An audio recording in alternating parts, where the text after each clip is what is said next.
Bienvenidos a esta caverna filosófica. Hoy entramos en la cuarta sesión de este módulo de teorías del conocimiento, noxiología y epistemología.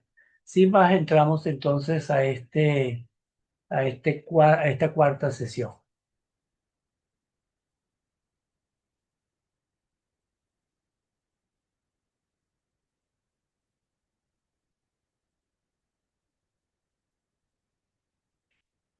Bien, si la sesión anterior tocamos el tema del racionalismo en relación a el idealismo y decíamos que el racionalismo es el idealismo, es como el fruto maduro del racionalismo, ¿está bien? Seguimos con esta conexión de racionalismo y empirismo y cómo el empirismo llevó al positivismo. En teoría del conocimiento, cuando nosotros hablamos de la palabra positivismo, lo estamos refiriendo precisamente al nacimiento de la ciencia, ¿ok? Entonces ya cuando hablamos de positivismo, pasamos de una teoría del conocimiento como es el empirismo, ¿verdad? Ya a identificar el positivismo como la estructura de pensamiento que conduce a las ciencias. ¿Ok? Y por la palabra criticismo la referimos directamente a Kant porque en este tema vamos a tomar a Kant. O aquí en esta perspectiva de racionalismo y empirismo, vamos a ver cómo estas dos grandes teorías llegan al siglo XVII, ¿verdad? En el siglo donde Kant intenta hacer un esfuerzo de hacer una síntesis entre el racionalismo y el empirismo. ¿Lo logra o no lo logra? Bueno, veremos. En parte sí y en parte no logró hacer esa síntesis, ¿no? Esa síntesis de racionalismo y empirismo es lo que Kant le llamó lo que se ha llamado el criticismo, ¿verdad? Que es el planteamiento que hace Kant delante de estas dos grandes corrientes para intentar unificarlas o articularlas, ¿verdad? Le llamó el criticismo. Bien, entonces vamos a empezar ahí con un poco la crítica, ¿verdad? En el siglo XVI que hace Francis Bacon al problema del inicio, ¿verdad? De la filosofía en sí misma, pero también del inicio estas corrientes inicialmente, ¿verdad? Que tienen que ver con el origen de la ciencia, el positivismo. De tal manera que el problema que se centra fundamentalmente es un problema de método, ¿ok? Ya con Descartes queda claro que ya no se trata de un qué, sino de un cómo, ¿ok? Sin embargo, Francis Bacon va a dar un giro también, ¿verdad? Acuérdense que el método aristotélico, con todo lo que podamos decir, es un método deductivo, ¿ok? O sea, de la totalidad a las partes. En cambio, aquí Francis Bacon y de todo el movimiento positivista después del siglo XVI, del siglo XVII, precisamente le van a dar a este planteamiento del positivismo un método que va a cambiarse al método inductivo, ¿ok? Que es de las partes al todo. Esto es lo que está diciendo Amerio a propósito de el positivismo inicialmente. Y Francis Bacon en el siglo XVI, ¿verdad?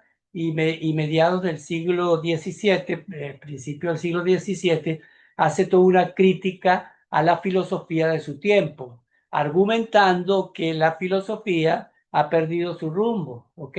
Entonces estos filósofos siempre, ya lo hemos escuchado a Descartes, ahora escuchamos aquí a Bacon y seguramente escucharemos a Kant hablando precisamente de esa fragmentación del conocimiento. Entonces Bacon intenta también buscar un conocimiento más puro, un conocimiento, ¿verdad?, que lleve al conocimiento verdadero y entonces plantea que existen cuatro elementos que hace un análisis, ¿no?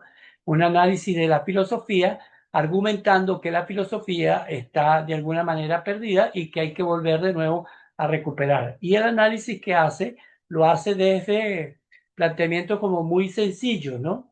Muy sencillos, pero que tienen una densidad profunda. Él habla de el ídola tribus, el ídola specus, el ídola, el ídola fori y el ídola teatri, ¿ok? Que no es otra cosa sino los ídolos. La palabra ídolo viene de ídolo, ¿verdad? Entonces está buscando los ídolos de la tribu. Imaginemos nosotros en una tribu que hay un conjunto de personas que tienen pensamientos, ¿verdad? Entonces Bacon estudia el problema haciendo una alegoría al tema de una tribu, cómo se vive el pensamiento en una comunidad. Entonces dice, estos son los errores inherentes a la naturaleza humana en general. Son prejuicios que afectan a toda la tribu o raza humana.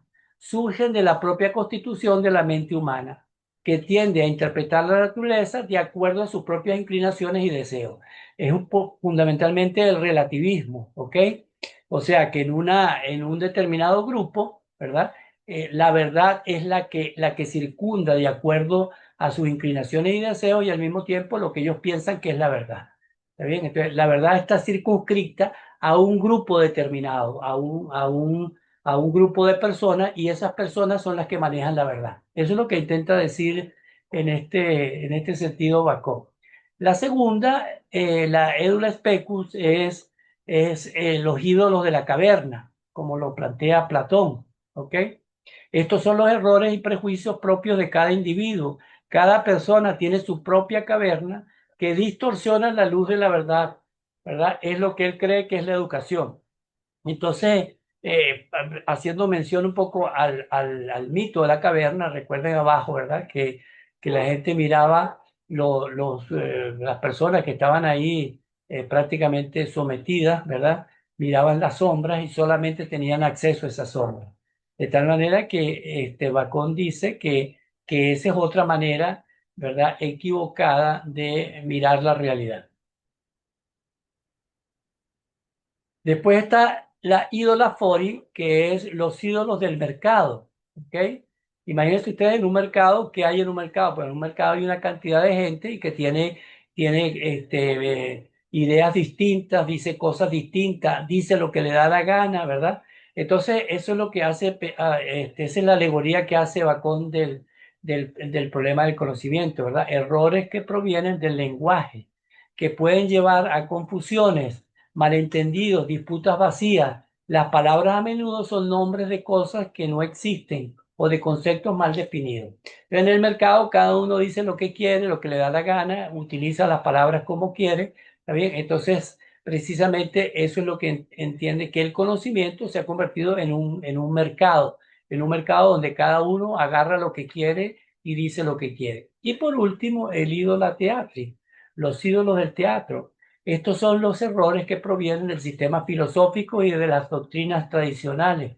Bacon los compara con obras de teatro, ya que son representaciones fantasiosas o abstractas del mundo. Es lo que él cree que es la ídola del teatro, ¿verdad? Que es todas las grandes doctrinas, los grandes conocimientos que son expresiones que cada uno repite, ¿verdad? Como en un teatro que uno está haciendo un papel y repite el papel de lo que le toca y los demás escuchan. Entonces, esa crítica es la crítica que Bacón le hace al conocimiento de su tiempo, ¿ok? Y en ese contexto estamos hablando del siglo XVI, principios del siglo XVII. Por otro lado, Amerio, hablando precisamente del tema del empirismo, ¿verdad? Y el enclave de positivismo, o sea, ya la aplicación del empirismo a la ciencia, ¿verdad? Dice que la experiencia es la experiencia es la clave para entender el empirismo, ¿ok?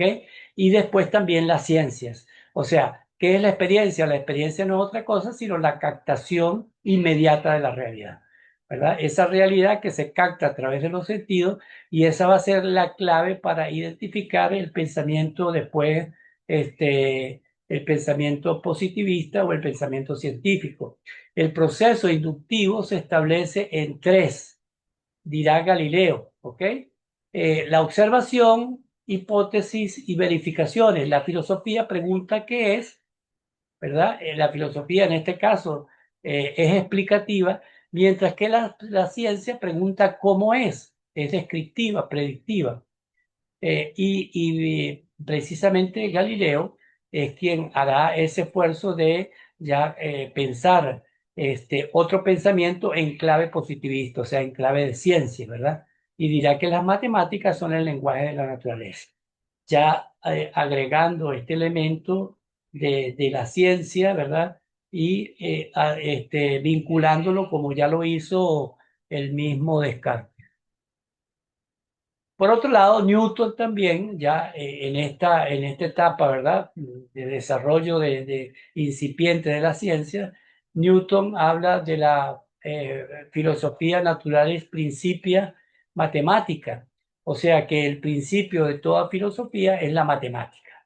Y efectivamente, desde la matemática, Newton hace sus grandes aportes, ¿verdad? Y comprueba desde la matemática, lo relaciona con las leyes de gravitación universal mediante la aplicación del principio de la mecánica a los cuerpos celestes, el principio de causa y efecto. Piense cómo aquí el aspecto ya de la aplicación del empirismo comienza a hacerse efectivo en el positivismo, o sea, en la aplicación del empirismo a las ciencias puras. Por otro lado, volviendo de nuevo al tema del empirismo, que es lo que nos va a ocupar ahorita, ¿verdad? Estoy viendo, ahorita hemos visto cómo el empirismo desemboca en el positivismo. Ahora vamos a estudiar el empirismo, ¿verdad? Porque en el empirismo vamos a ver el desarrollo después de lo que va a ser posteriormente el desarrollo del pensamiento científico, ¿ok? Pero es importante hacer ver cómo hay en el siglo 16 y 17 se desarrolla todo un movimiento a partir de Kant, sobre todo de un desarrollo digamos así, llega en Kant y después en Kant digamos así, se proyecta a la modernidad, que es el problema por un lado, el empirismo y por el otro lado, el racionalismo. ¿Está bien? Y el exponente más importante que estudia Kant, que estudiará Kant, ¿verdad? Es a Hume, ¿ok? David Hume, que es la corriente inglesa del pensamiento empirista, ¿ok? Sin embargo, Hume no nos lleva a la ciencia, más bien Hume dirá desde el pensamiento empírico, del empirismo, dirá que no es posible la ciencia, ¿ok? Ya veremos por qué. Entonces, Hume dirá que no existen más que percepciones. En la clase anterior nos hemos dedicado un poquito a hablar de Hume, ¿verdad? Y Hume decía que lo que existe solamente son hábitos. Y los hábitos no son otra cosa sino repeticiones de acciones que se dan, ¿ok? De las cosas que se van dando, y esas cosas que se van dando se convierten en percepciones, pero la percepción no existe más allá de los sentidos, sino que la percepción es aquella capacidad que nosotros tenemos de ver distintas acciones que se van repitiendo, ¿verdad? Y a eso le llamamos percepción. Le llamamos pasado el proceso, se le llama, perdón, percepciones, ¿ok?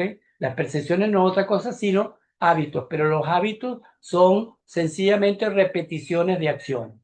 Por tanto, las percepciones carecen de fuerza lógica. Una percepción no puede nunca certificarse como base en otra percepción.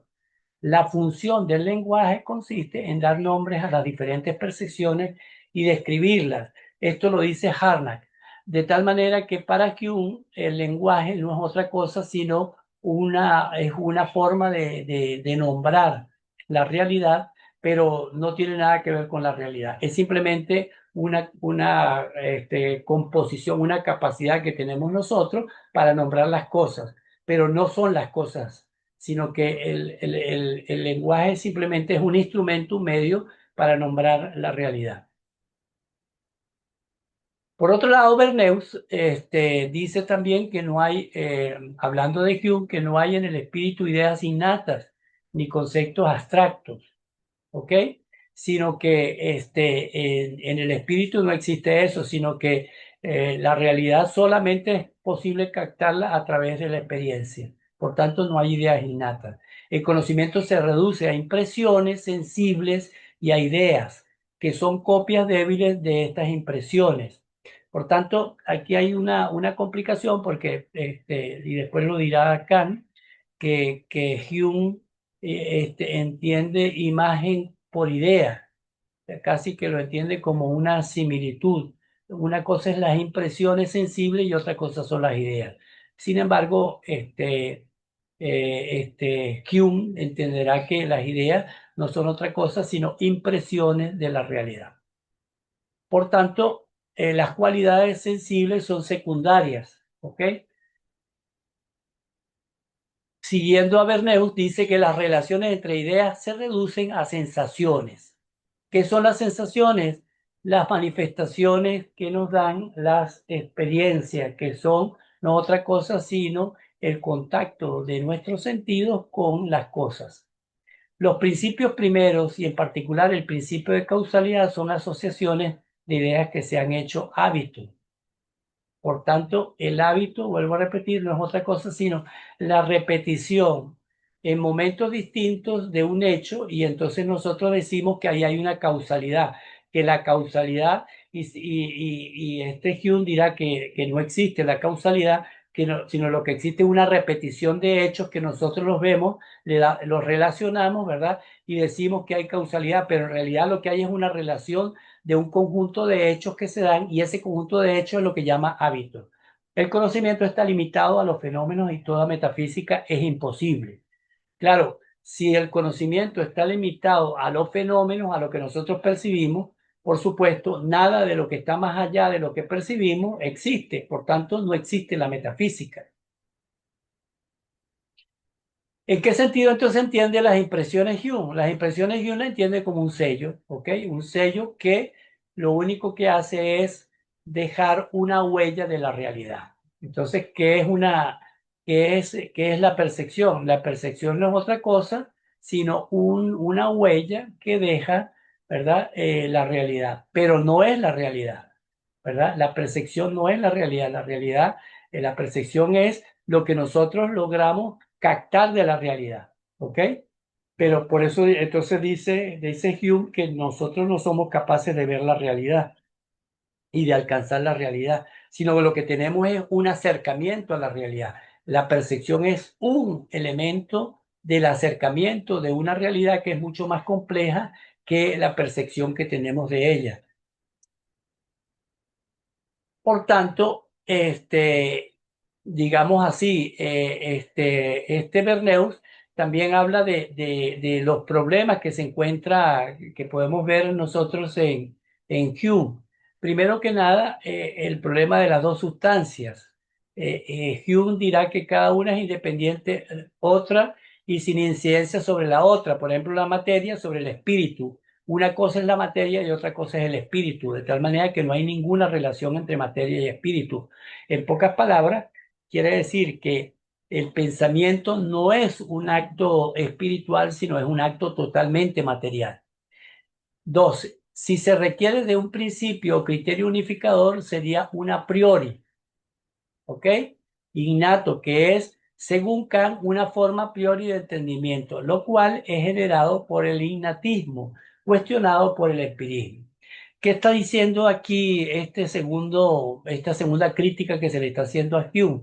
Está diciendo que si hay un principio o criterio que unifica las cosas, quiere decir que hay algo que está antes, ¿verdad? Que las cosas mismas, que permite. Entonces, por tanto, Kant dice, por tanto, Hume está aplicándole un principio a priori, ¿verdad? A un acto que es el acto de unificar. ¿Qué es lo que unifica una cosa con la otra?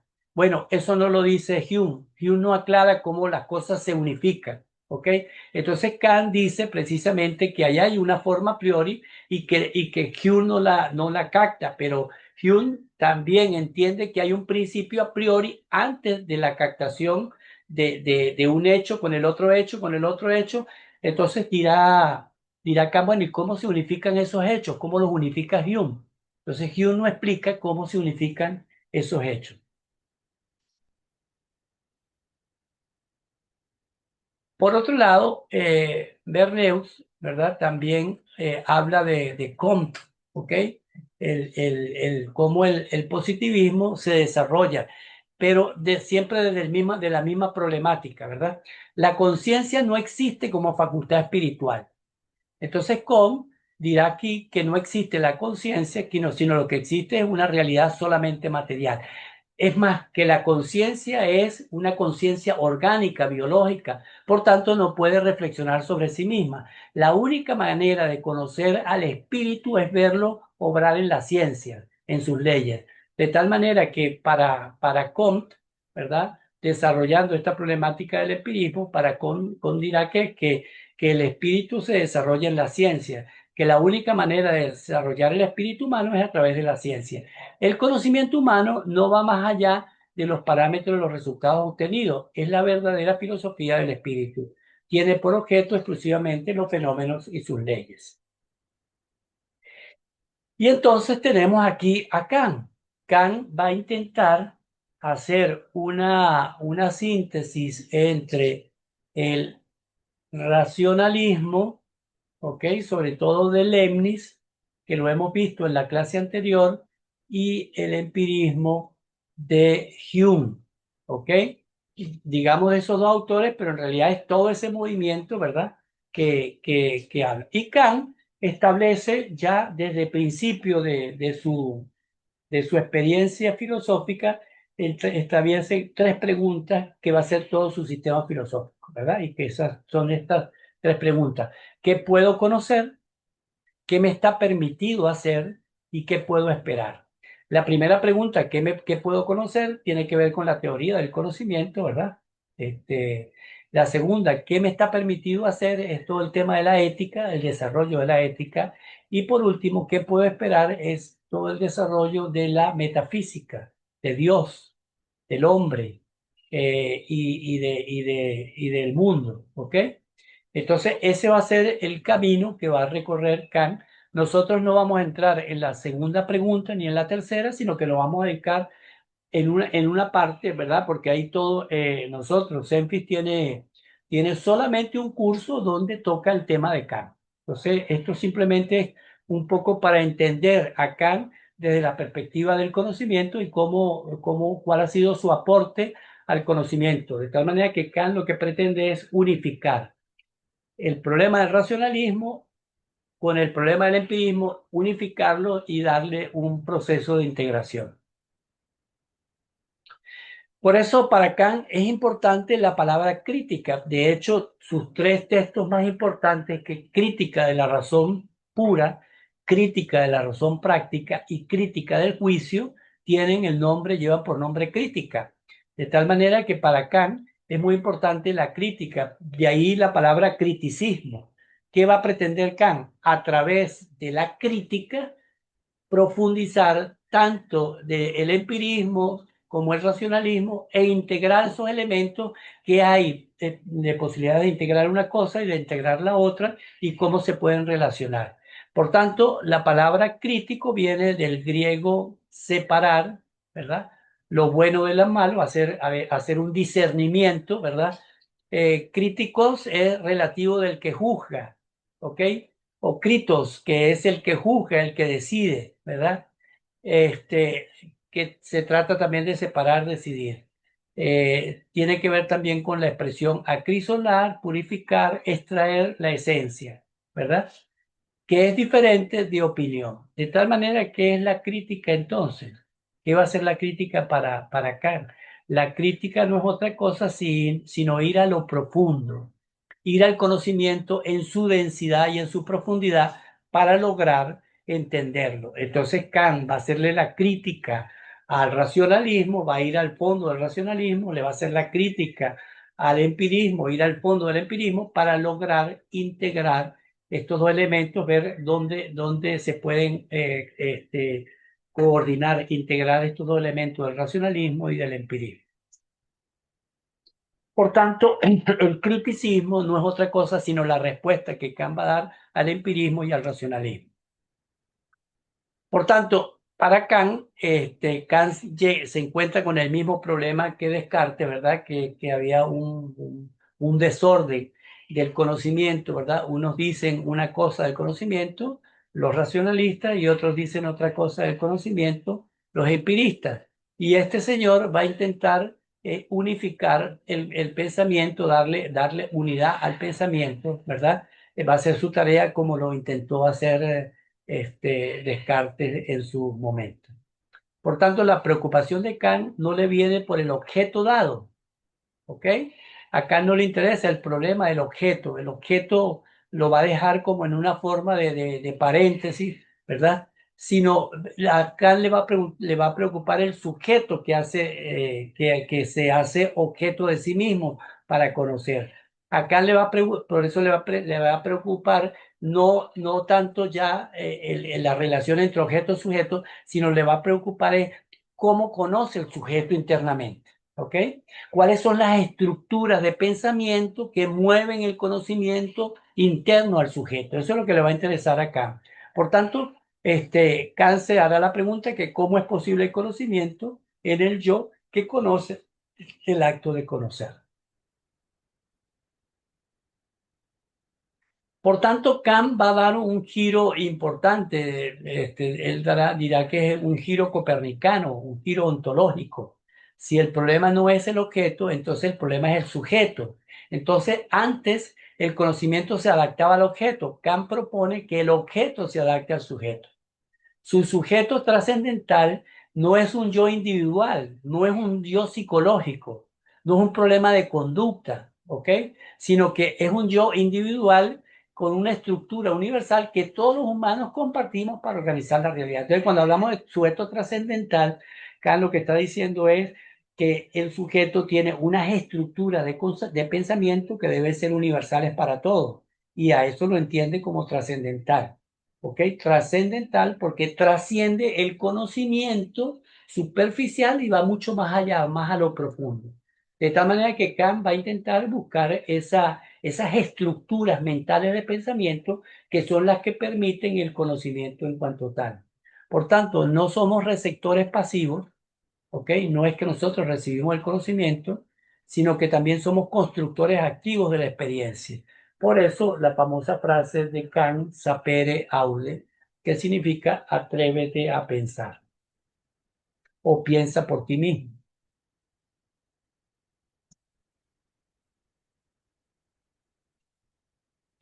Por otro lado, recordemos nosotros que Descartes, digamos así, Kant va a heredar un poco la idea de Descartes del sujeto, ¿ok? Ese yo que conoce como punto de partida, pero critica de Descartes su dogmatismo. Creer que la razón puedo conocerlo todo, incluso a Dios o el alma, precisamente Kant le va a dar un parado ahí a Descartes, puede decir, mira, sí podemos conocer, pero nuestro conocimiento es limitado, de tal manera que hay unos conocimientos que no podemos acceder a ellos. Y uno de esos conocimientos a los cuales no podemos acceder es precisamente Dios, el mundo y el hombre. De Hume, Kant admite que lo despertó de su sueño dogmático, o sea, al leer a Hume, Kant, que es un idealista también de la corriente, es más, es el fundador del idealismo alemán, ¿está bien? Lo despierta de ese sueño dogmático de leer a Leibniz, ¿verdad? Y entonces Hume le da ese otro baño de la realidad que es precisamente la experiencia, ¿ok? Pero rechaza el escepticismo de Hume. Kant no acepta que la ciencia sea solo hábito, busca una base necesaria y universal. Porque si la ciencia es un hábito, es un conjunto de cosas que se dan, ¿verdad? Y Kant dice que no, que hay un elemento universal, ¿verdad? Y necesario de la ciencia, o sea, hay una causalidad y hay un elemento que permite universalizar el conocimiento, y ese elemento lo aporta la ciencia. De tal manera que Kant irá a criticar, por un lado, al dogmatismo este, del dogmatismo, eh, mm, sí, del dogmatismo de Leibniz, ¿verdad? Pero también el dogmatismo de Hume. Bien, siguiendo con esa pregunta, ¿verdad? Ya hemos dicho que Kant se plantea el problema del sujeto, deja por un lado el objeto e intenta hacer estudiar a profundidad el sujeto, ¿ok? De tal manera que va a estudiar la razón, las ideas, cómo llega el hombre, el sujeto a las ideas, ¿verdad? Y Kant dirá que el hombre llega a través de las ideas por un proceso de entendimiento que le llama categorías. ¿Ok? Y cómo el sujeto conoce el fenómeno, conoce el objeto. Bueno, a través de unas formas a priori de la sensibilidad llamadas espacio-tiempo. Entonces, aquí ya inicialmente, ¿verdad? En esta pequeña estructura, ¿qué dirá Kant? Kant dirá que nosotros conocemos los objetos, que le llama fenómenos, ¿ok? A través de unas estructuras a priori. ¿Qué significa a priori? Significa que están antes que el entendimiento, ¿ok? Están antes que la experiencia. Quiere decir que nosotros, antes de conocer una cosa, tenemos unas estructuras que nos permiten conocer. Y esas estructuras que nos permiten conocer es el espacio, el tiempo, y después en el sujeto, en el entendimiento, las categorías. ¿Ok? Entonces, eso es muy importante. Espacio, tiempo, categorías, ¿verdad? Para poder conocer. Veremos nosotros en lo sucesivo de qué se trata esto. Por otro lado, cuando hablamos de la estética trascendental de espacio y tiempo, estética en Kant se entiéndanlo como los sentidos, ¿ok? Los sentidos, o sea, el ir más allá de los sentidos. Por eso el tema de la estética trascendental es lo que hay más allá de los sentidos, ¿ok? Precisamente eso que me permite que está ir más allá de los sentidos, o mejor dicho, más adentro de los sentidos, ¿verdad? Que es aquello que me permite conocer a través de los sentidos. Entonces, Kant dirá que hay unas categorías espaciotemporales que son aquellas que me permiten conocer los objetos. ¿Ok? ¿Por qué? Porque los objetos se me dan como fenómenos y esos fenómenos están como fenómenos, pero esos fenómenos en la realidad son caóticos. Caótico significa que están desordenados. ¿Ok? Y que es el entendimiento que ordena los objetos. ¿Ok? Ya veremos cómo sucede eso. Pero las primeras categorías importantes son las categorías espacio y tiempo, ¿verdad? Quitémonos un poquito cómo podemos entender nosotros esas dos categorías ahorita, ¿verdad? Porque para Kant no se trata de contenido, el espacio, y entonces podemos decir un concepto, el tiempo, no se trata de conceptos, sino son estructuras de pensamiento, ¿ok? El espacio y el tiempo son estructuras de pensamiento que me permiten a mí conocer los objetos, ¿ok? Son los lentes o el software con el que procesamos los datos, ¿verdad? Por un lado, materia y forma. El conocimiento es una síntesis. Por un lado, materia, el caos de sensaciones que recibimos, ¿verdad? El empirismo. Y por otro lado, forma, el orden que nuestra mente impone a las cosas. Entonces, fíjese qué interesante ya, ¿no? Aquí Kant ya hace una síntesis. Por un lado, nosotros captamos los objetos, ¿verdad? Entonces Kant admite que efectivamente la percepción, o sea, la sensación, o sea, todo lo que dice el empirismo es verdadero en un primer momento, pero no suficiente, ¿verdad? Es necesario en un segundo momento la parte formal, o sea, el racionalismo, ¿verdad? La razón como elemento que viene a totalizar el conocimiento que empieza en el conocimiento fenoménico, o sea, en el conocimiento del objeto a través de los sentidos. Por tanto, el espacio, viendo en primer lugar entonces la categoría del espacio, no es un concepto empírico, ya lo decía yo, no se trata de un concepto, ¿verdad? Sino que es derivado de la experiencia, es una representación necesaria a priori. ¿Qué significa a priori? Que está más allá de la percepción, de la sensación, más allá del conocimiento sensible, del conocimiento de los sentidos, ¿verdad? Que sirve de fundamento a todas las intuiciones externas. No es un concepto discursivo, sino una intuición pura. El espacio es esencialmente uno, ¿Ok? Ya veremos nosotros cómo se da eso. Ahí tenemos unas imágenes, ¿verdad? Que nos pueden, ahí está ¿cómo se llama? Tenemos un cubo, ¿verdad? Ese cubo en la parte izquierda está ahí espaciado, ¿verdad? En la famoso, ahí las tres, las formas de espacio, ¿verdad? Del espacio, de profundidad, ¿verdad? En la parte izquierda. Y en la parte derecha vemos ahí precisamente los tres ejes, ¿verdad? Z, X y Y, alto, ancho y profundo. ¿Ok? De tal manera que el espacio es una intuición pura como concepto, no es una intuición pura como concepto.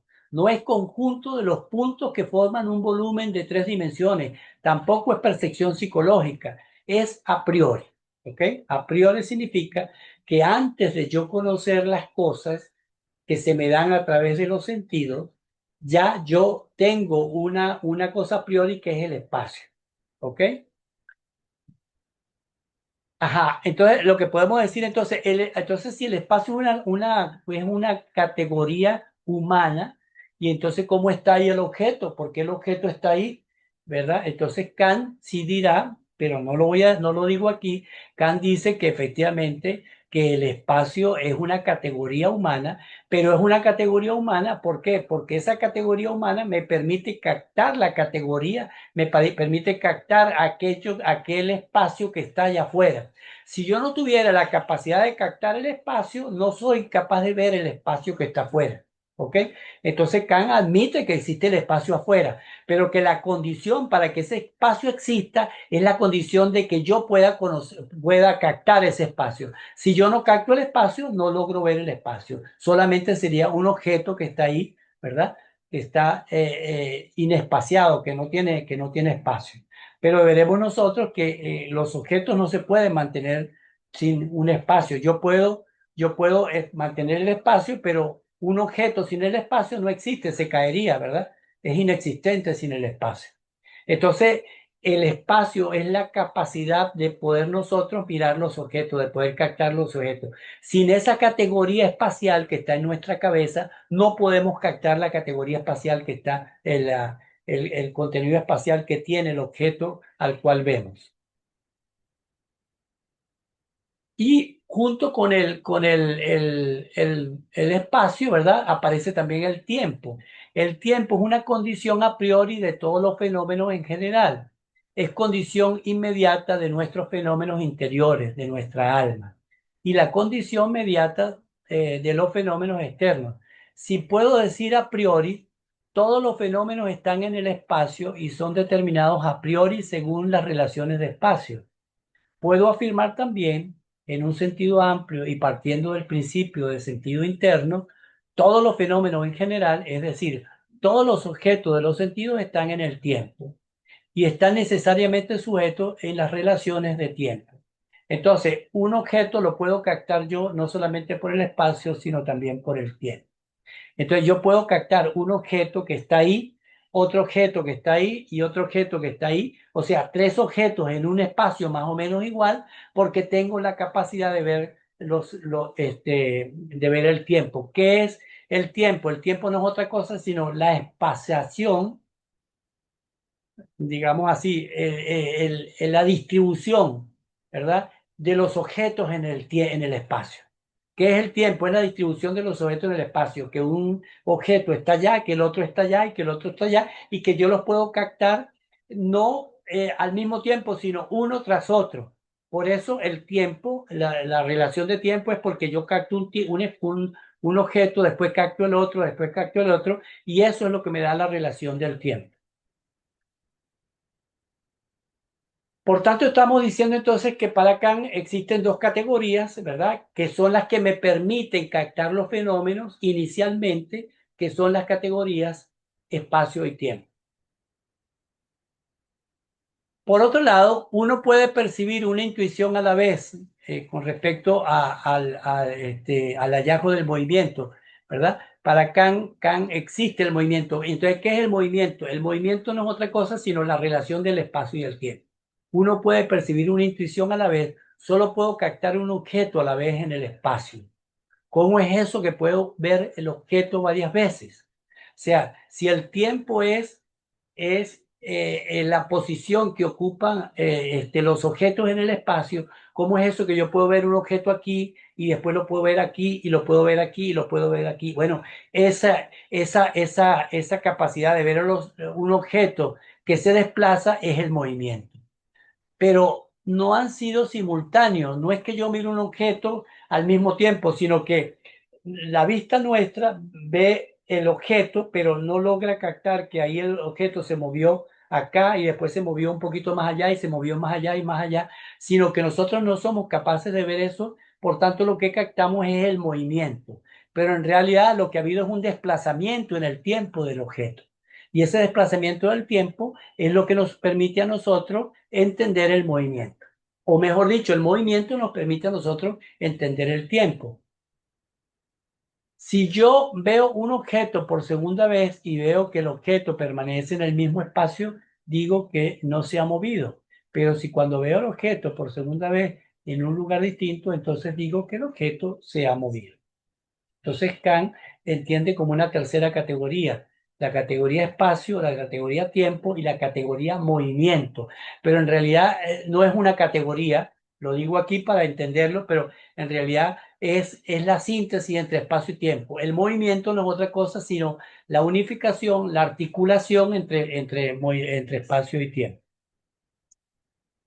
Por tanto, el movimiento no se puede captar ni con el espacio puro ni con el tiempo puro. Necesito en primer lugar un objeto y en segundo otros objetos que circunvalan el objeto. Es necesario varios objetos. El movimiento es la conjunción que me permite la relación entre tiempo y espacio, lo que acababa de decir. Entonces, el movimiento es lo que me permite a mí integrar por un lado el tiempo, por otro lado el espacio y por otro lado el lugar que ocupan los objetos en el espacio. ¿Ok? Ese lugar que ocupan los objetos en el espacio es lo que me permite identificar el tiempo y el movimiento. Por tanto, también ahora entramos en el concepto, en las categorías, ¿verdad? Entonces, hemos dicho que para conocer que la primera relación con los objetos, con los fenómenos, para ordenarlos es a través del espacio y el tiempo que nos permite ordenar los objetos, conocerlos en el espacio, en el tiempo y en el movimiento. Pero no es ese es un primer momento. Un segundo momento ocurre con las categorías, con los conceptos puros. El entendimiento posee categorías como cantidad, cualidad, modalidad, relación. La gran síntesis, los pensamientos sin contenido son vacíos. Las intuiciones sin conceptos son ciegas. De tal manera que no podemos nosotros tener pensamientos si no nos llegan de las intuiciones sensibles, espaciadas y temporalizadas, ¿verdad? Los objetos están espacialmente y temporalmente allá y por eso es que los podemos captar. Y una vez que los captamos, entonces los pensamos, ¿ok? El primer acto de poder captar el objeto es a través de las categorías espaciotemporales y el segundo momento como condición de posibilidad para poder pensar los objetos es captarlos en el espacio y en el tiempo. Entonces, aquí está respondiendo a Hume. La causalidad no es una costumbre, ¿ok? Sino que es una categoría innata de nuestra mente sin la cual no podríamos pensar el mundo. Entonces, ¿qué es la causalidad en este caso para Kant? La causalidad no es otra cosa, sino la capacidad que nosotros vemos de ver la relación que existe entre el espacio y el tiempo y los objetos, ¿ok? Y los objetos. Ese movimiento de una cosa hacia la otra es lo que Kant entiende en un primer acercamiento de causalidad. Para Kant, lo mismo es pensar que juzgar, ¿ok? Entonces, ¿cómo se dan las categorías? Porque este es otro segundo momento del conocimiento a priori, ¿ok? Uno son las categorías espacio-temporales y la segunda son las categorías del pensamiento o del entendimiento, que veremos cuáles son. Para Kant, esas categorías da igual pensar, ¿verdad? Que juzgar. ¿Por qué? Porque para Kant las categorías se interpretan en juicios, ¿ok? cuando yo nombro un objeto, yo estoy emitiendo un juicio sobre el objeto. Por ejemplo, el objeto, esa corneta es negra. ¿Ok? Cuál es ahí el sujeto, la corneta? ¿Cuál es el juicio? El juicio precisamente el acto copulativo ahí, el verbo que es, ¿verdad? Y negra, que es lo que se predica del sujeto, ¿verdad? Lo que se predica del sujeto, que es negra. Las categorías son formas a priori del entendimiento y se corresponden a distintas clases de juicios. Por tanto, las categorías son conceptos puros. El conocimiento exige formas de sensibilidad que son intuiciones y conceptos puros, y conceptos puros categorías. Por tanto, las categorías son moldes o formas. Entonces, yo no solamente capto las cosas, sino que las cosas también las convierto en juicios, ¿verdad? En forma, me pronuncio delante de los objetos, que no solamente los nombro, sino que soy capaz de pronunciarme y relacionar un objeto con los otros. A esa relación de los objetos entre los objetos, de poder nombrarlos y conocer los objetos le llama el arte de juzgar, ¿ok? De emitir un juicio. Entonces, el juicio no es otra cosa sino la forma de pensamiento, ¿ok? Para acá. Entonces, ¿cuáles son las categorías para acá? Las categorías más importantes, ¿verdad? Son las categorías que están en la izquierda, la cantidad, la cualidad, la modalidad y la relación. Y estas categorías a su vez tienen unos juicios. Por tanto, las categorías de cantidad son unidad, pluralidad, totalidad, que a su vez se refieren a juicios singulares, particulares y universales. Lo mismo de cualidad, realidad, negación, limitación, los juicios afirmativos, negativos, indefinidos, la modalidad, posibilidad e imposibilidad, existencia, inexistencia, necesidad y contingencia, juicios problemáticos, asertóricos y apodícticos. Y por último, las categorías de relación, que son, que a su vez son categorías de sustancia, accidente, causa-efecto, acción recíproca, y los juicios que son categóricos, hipotéticos y disyuntivos. Entonces, estas son las categorías, ¿verdad? Pensemos nosotros cómo sería eso de las categorías, cómo entiende Kant eso de las categorías. Vamos a utilizar una imagen para valernos de eso. Para Kant, las categorías es como si nosotros tuviéramos en la cabeza un conjunto de gavetas, ¿ok?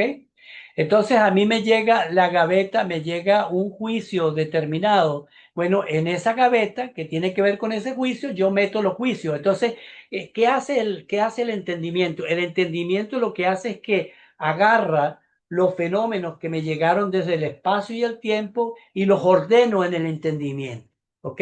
Y ubico, allá hay tres objetos, esos tres objetos van a la categoría de cantidad, por tanto, a la categoría de cantidad que es de muchos. Bueno, lo meto en la categoría de cantidad. ¿Ok? Entonces, imagínense ustedes que Kant piensa así las categorías. Las categorías no son otra cosa sino estructuras de pensamiento que me permiten a mí organizar el caos que me llega a mí de los fenómenos. ¿Ok? La realidad es una realidad desordenada, desarticulada, que a través del espacio y el tiempo se ordena y que después yo la articulo en mi pensamiento y le doy un orden, ¿verdad? A esa realidad que es desordenada. Ajá, para Kant existe la realidad, ya lo decían, los objetos, pero los objetos, nosotros no tenemos acceso al conocimiento total de los objetos. Y en eso está de acuerdo con Hume, ¿ok? Nosotros no podemos llegar a conocer la totalidad del objeto. Lo único que podemos conocer es el fenómeno, ¿ok? ¿Y qué es para Kant el fenómeno? La realidad organizada por nuestras estructuras. Lo único que podemos conocer es lo que nos permite las categorías espacio-temporales, ¿verdad? Lo que podemos conocer del objeto. Pero hay una cosa que no podemos conocer del objeto, que es lo que está más allá del fenómeno, que es lo que no podemos ver del objeto, ¿verdad? Kant no niega que no existe el número, al contrario, lo nombra, dice que existe, pero nosotros no tenemos acceso a ese número, ¿está bien? A la cosa en sí, que es lo que llamamos nosotros al ser de las cosas, la sustancia. Nosotros no tenemos acceso a la sustancia, por tanto, solamente tenemos acceso a los fenómenos que nos dan a través de las categorías espaciotemporales. Por tanto, el conocimiento tiene un límite, ¿verdad?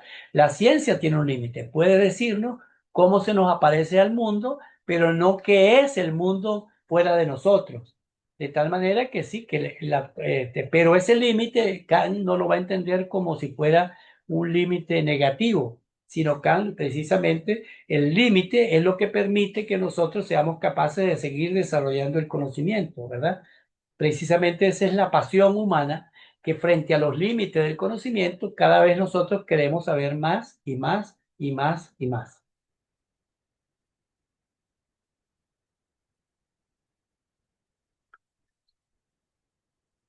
Frente al problema del conocimiento, ¿verdad? Aparecen estos dos grandes problemas para Kant, el dogmatismo y el escepticismo. El dogmatismo, por un lado, que nos lo da el idealismo de Leibniz, ¿verdad? Y el escepticismo que nos lo da la filosofía de Hume. Por tanto, frente al dogmatismo, ¿verdad? El dogmatismo de Leibniz y el escepticismo, Kant propone el a priorismo, ¿ok? El a priorismo como estructuras de pensamiento que nos permiten acceder a la realidad. Entonces, sí podemos acceder a la realidad, ¿verdad? De una manera cautelosa, pero podemos acceder a ella y además la podemos conocer. A través de ese elemento, entonces Kant introduce el apriorismo. ¿Cómo conocemos la realidad? Bueno, Kant ya lo ha dicho, por unas estructuras, ¿verdad? Unas estructuras a priori que él le ha llamado, por un lado, las espacios temporales y por otro lado, las categorías.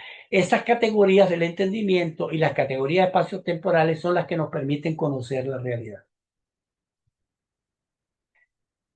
Ajá, pero ahora se presenta un problema porque se trata no solamente de conocer la realidad, sino que también para responder a un problema que Kant va a abordar del tema del conocimiento es el problema de las ciencias, ¿verdad? Para Hume las ciencias no existen porque no hay posibilidades de conocer la realidad, solamente tenemos un acercamiento a la realidad y desde ese acercamiento no es posible conocer, no es posible llegar a la ciencia. Entonces Kant va a intentar dar una respuesta y su primer acercamiento al problema del conocimiento precisamente va a ser a través de la crítica de la razón pura, que no es otra cosa sino justificar por qué sí es posible la ciencia y que la ciencia es un conocimiento perfectamente totalizante y que sí se puede conocer. ¿Ok?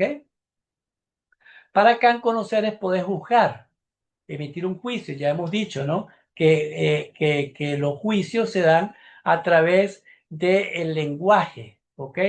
Los juicios se dan a través del lenguaje, a través de las proposiciones. Cuando yo emito un juicio, yo digo, la manzana es verde, yo estoy emitiendo un juicio y lo hago a través de una proposición del lenguaje, ¿ok?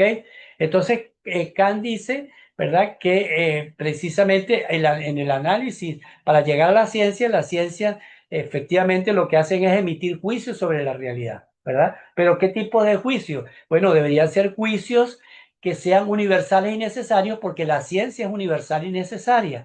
Y además que ser universal y necesaria debería ser una ciencia para todos, ¿ok? No sencillamente no es una ciencia para unos nada más. Entonces, esto es lo que se va a proponer Kant, ¿verdad? De poder eliminar esa visión escepticista de Hume y acceder al conocimiento científico. Entonces, Kant dice que hay dos clases de juicios, los juicios empíricos, ¿ok?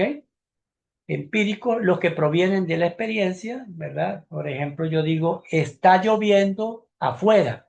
Bueno, ¿de dónde puedo decir yo que está lloviendo afuera? Bueno, para yo saber si realmente está lloviendo afuera, tengo que ir afuera y decir sí, efectivamente está lloviendo afuera. Entonces es un juicio empírico. ¿Por qué? Porque yo tengo que utilizar la realidad y tengo que verificar en la realidad que el juicio se dio o está por darse o no se dio. ¿Ok? Por otro lado, existen otro tipo de juicios que son a priori, que no provienen de la experiencia, son de la razón pura, del entendimiento, ¿verdad? Del cogito, del pienso. Ya veremos cuáles son esos juicios a priori.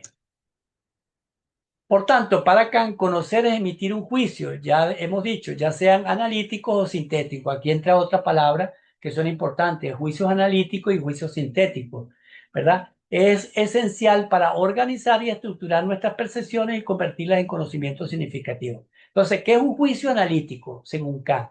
Que nos ayudan a desglosar lo que ya sabemos. Los juicios analíticos no nos aportan ningún conocimiento nuevo. Por ejemplo, cuando yo digo, ¿qué es un triángulo? ¿Verdad? Cuando yo digo que es un triángulo, que me lo aporta, digo, un triángulo es ¿cómo se llama? Eh, una estructura que tiene tres lados, ¿verdad? Y esos tres lados tienen tres ángulos. De tal manera que yo pudiera decir que es un juicio analítico, pero en realidad cuando yo digo triángulo, en la palabra triángulo, en el sujeto no me está aportando nada nuevo cuando yo identifico en el predicado, que es que es el triángulo, ¿verdad? Es una estructura geométrica que tiene tres lados y a su vez tres ángulos. Eso ya me lo aporta el mismo sujeto cuando digo triángulo. ¿Ok? Entonces, los juicios analíticos son muy buenos, pero no aportan nada nuevo, porque cuando yo digo triángulo, ya todo lo que yo digo del triángulo está ya contenido en el sujeto. Por tanto, el predicado no le está agregando nuevo. En cambio, los juicios sintéticos son los que permiten ampliar nuestro conocimiento y añadir nueva información. ¿Por qué? Porque los juicios sintéticos tienen que venir de la experiencia. ¿Ok? Yo puedo decir, el agua calienta a los 100 grados de ebullición. El agua hierve a los 100 grados de ebullición. ¿Ok? Entonces, yo ahí estoy emitiendo un juicio sintético. ¿Por qué? Bueno, porque yo tengo que verificar realmente si el agua a los 100 grados empieza a hervir. Si a los 100 grados no hierve, entonces puedo decir que el agua no hirvió a los 100 grados, pero o hierve a los 80 grados, entonces puedo decir, no, el agua no hierve a los 80 grados, a los 100 grados, sino a los 80 grados. Quiere decir que ese juicio sintético, para que yo lo pueda probar, tengo que ir a la realidad y verificarlo en la realidad. Por tanto, los juicios analíticos no necesitan una verificación, sino que son verdaderos a priori.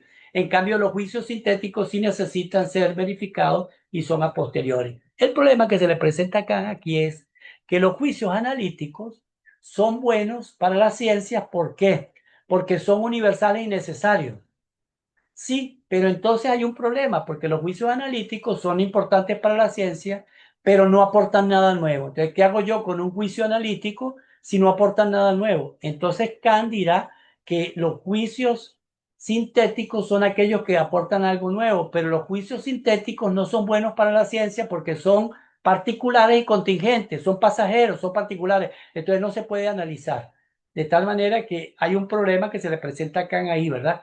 ¿Cuáles son los juicios de la ciencia? ¿Qué tipo de juicios son mejores para la ciencia? Si los juicios analíticos o los juicios sintéticos. Por otro lado, los juicios analíticos, como yo sé que un juicio en primer lugar es verdadero. ¿Cómo yo sé que un juicio analítico es verdadero? Bueno, porque no se contradice el sujeto con el predicado. Quiere decir que todo lo que yo digo del predicado,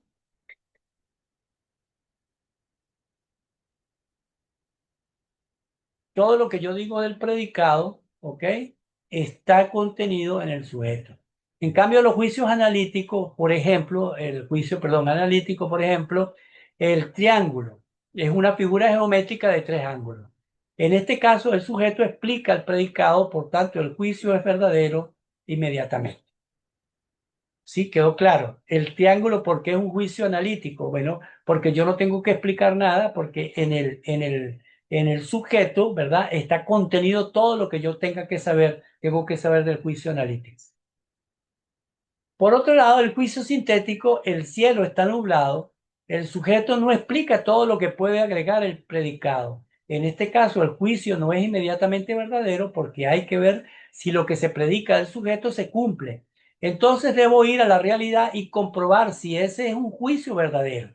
Quiere decir, si el cielo está nublado, eso no es condición de que yo diga que el cielo está nublado, ¿verdad? Y que salga afuera y el cielo no está nublado. Entonces, para yo poder saber si un juicio analítico, sintético es verdadero, tengo que verificarlo a posteriori. ¿Ok? después de que se emite el juicio. Entonces debo ir a la realidad y comprobar si ese juicio es verdadero.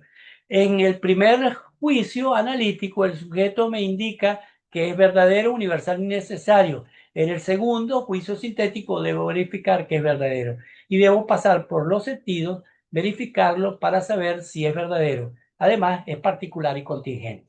Entonces, aquí se presenta un problema porque los juicios analíticos son buenos y los juicios sintéticos también son buenos, ¿verdad? Pero para que un juicio sea, para que el juicio sirva para la ciencia, tiene que ser analítico, pues tiene que ser sintético, tiene que ser, ¿cómo se llama? Universal y necesario y por un lado, pero no le aporta nada nuevo. Y entonces es necesario para la ciencia que efectivamente el conocimiento siempre es un conocimiento cada vez mayor, por tanto se necesita juicio sintético, o sea que le aporten algo nuevo. Pero el problema de los juicios sintéticos es que son contingentes y son particulares y por tanto no es posible un juicio contingente y particulares porque no son propios de la ciencia. Entonces el movimiento es posible por los a priori, espacio y tiempo. Se logró obtener con procesos sintéticos juicios analíticos universales y necesarios. Probamos la interrelación de irrenunciable entre conocimiento empírico y conocimiento racional, matemática y realidad y quedó claro que el espacio y el tiempo son categorías a priori, que el movimiento permite captar las intuiciones puras. De tal manera que los únicos juicios, entonces Kant hará una síntesis. Por un lado dirá que son los juicios analíticos, pero analíticos sintéticos a priori. ¿Qué significa que son sintéticos a priori? Bueno, que integren tanto que sean conocimientos universales y necesarios, pero al mismo tiempo sean conocimientos que permitan conocer de alguna manera la realidad. Un momentico que me están haciendo una llamada importante. ¿Aló? ¿Aló? ¿Aló? ¿Aló?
Bien, lamentablemente tuve que cortar, me disculpan aquí, pero quedamos aquí en esta parte.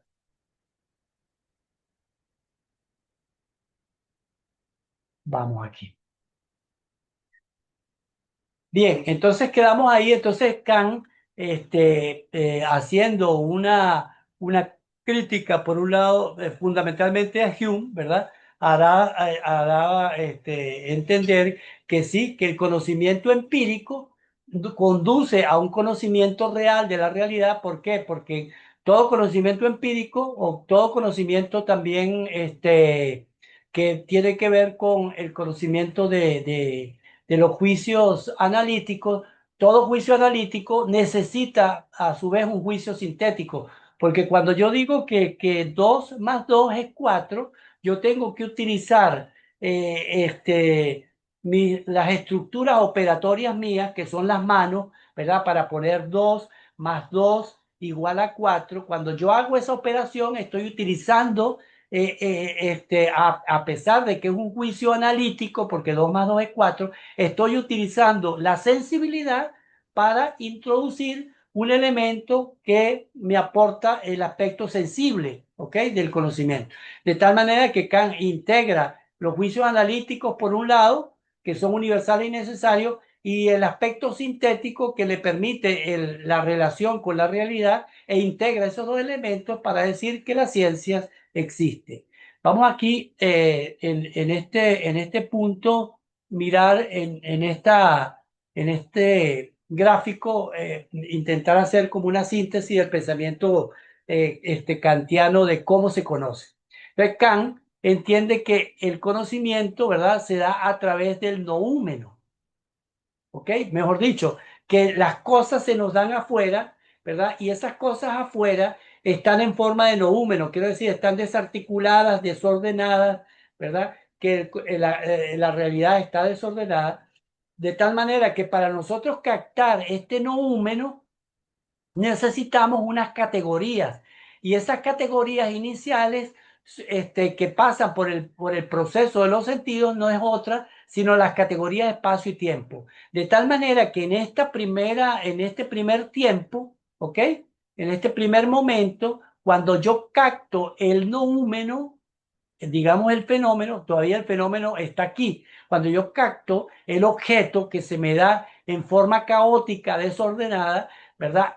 La sensibilidad le ayuda a ordenar, la sensibilidad como estructura de espacio y tiempo ayuda a ordenar el objeto y lo convierten en un fenómeno, que es lo que puedo ver, ¿ok?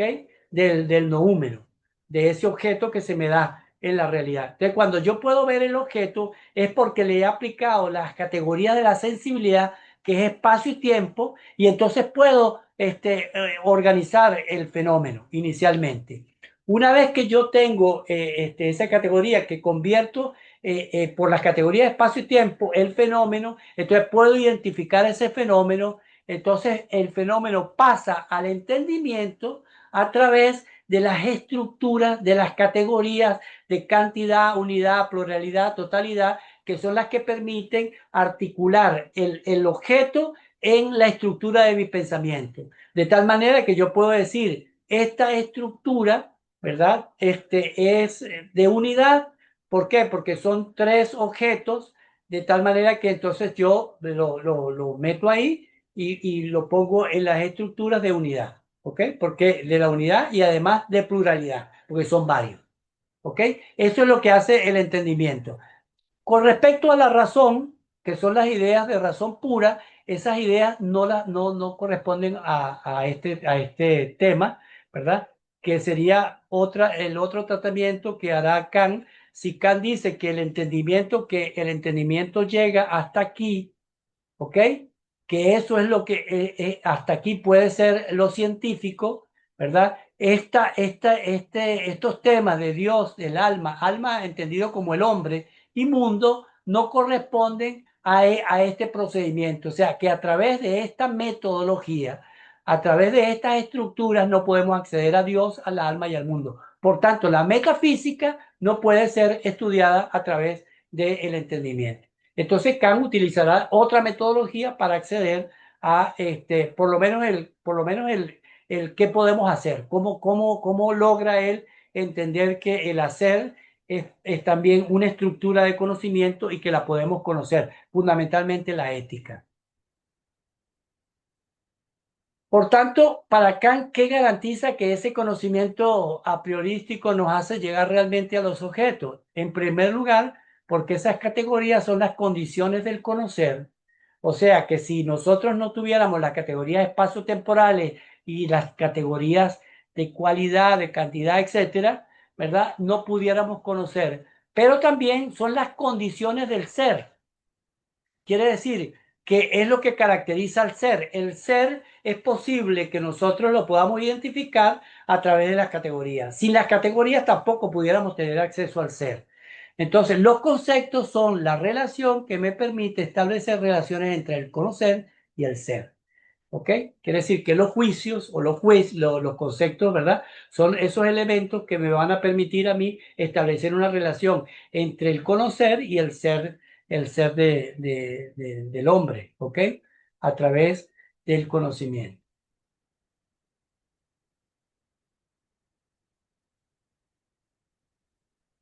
Bien, vamos aquí.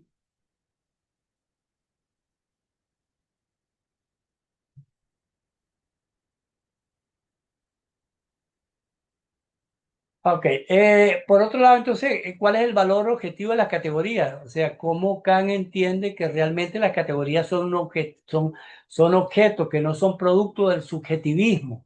O sea, que cada uno, porque Kant establece precisamente, de ahí viene el concepto trascendental. Trascendental significa que no son categorías subjetivas, que no es que tú conoces de una manera, tú de otra, sino que todos nosotros conocemos de una manera objetiva, que esas categorías son las categorías del entendimiento trascendental, por tanto es universal a todos los hombres, ¿verdad? Entonces, ese es el elemento que entiende Kant porque sí es posible conocer. Son trascendentales porque se refieren al conocimiento y al mismo tiempo a los objetos. El conocimiento y el objeto están irremediablemente relacionados. La existencia de los objetos y sus propiedades son independientes de mí, pero al mismo tiempo los percibo por los sentidos, lo imagino y lo pienso. Ahí se vuelve a establecer una relación entre el pensamiento y los objetos. Quiere decir que los objetos no son ajenos al pensamiento, también forman parte del pensamiento. Acá no entiende que es una cosa el objeto y otra cosa es el sujeto, sino que el entendimiento, ambos se implican, también tanto el objeto que lo había dejado por un lado, lo vuelve a retomar diciendo que el objeto también forma parte del conocimiento del sujeto. Y con esto llegamos a esta primera parte. Esperamos, ha sido denso, complicado, ¿verdad? Porque Kant es un poquito complicado. Nosotros tenemos todo un curso prácticamente que lo desarrollamos a Kant, ¿verdad? Pero aquí solamente hemos referido una partecita de Kant que tiene que ver con el conocimiento, ¿verdad? Como para Kant es importante, introduce las categorías espacio-temporales, las categorías también empíricas, las categorías, perdón, del entendimiento, ¿verdad? Y por otro lado también, otro tema importantísimo en Kant es el aspecto de cómo Kant hace la crítica al empirismo y cómo justifica realmente que las ciencias son posibles, ¿verdad? Que sí es posible conocer y es posible, y fíjate que Kant es el que introduce de alguna manera el problema de los límites del conocimiento. A pesar de los límites del conocimiento, es posible un conocimiento científico. Y con esto terminamos por hoy el tema de el empirismo y el racionalismo y el criticismo de Kant que intenta hacer la síntesis.